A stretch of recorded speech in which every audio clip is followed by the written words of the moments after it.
Kwenye hii dhana yetu au kwenye hii somo letu la mpango wa kustaafu, kuna tunasema mfano Mabonye ana miaka 40 sasa, mwaka 2024 na akawa anataka kuwa na milioni 200 kutoka kwenye vyanzo mbalimbali vya mapato ifikapo atakapofikisha miaka 60.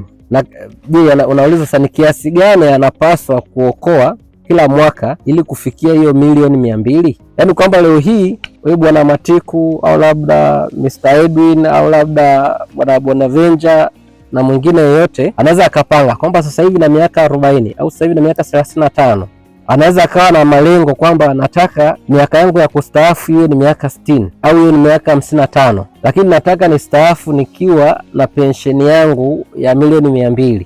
Je, sasa hivi natakiwa nianze kujipanga ni save kiasi gani kwa mwezi ili nitakapotimiza miaka 60 niweze kuwa tayari na pensheni yangu ile ya milioni 200.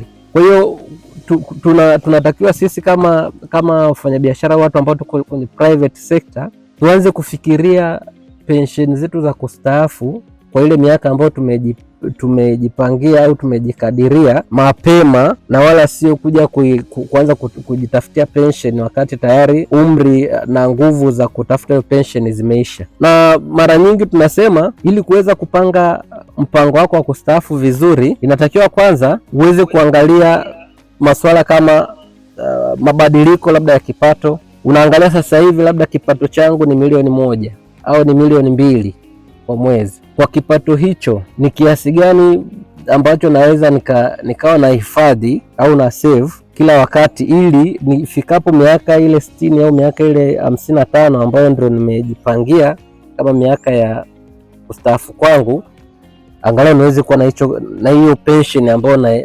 naidhamiria au naidhania.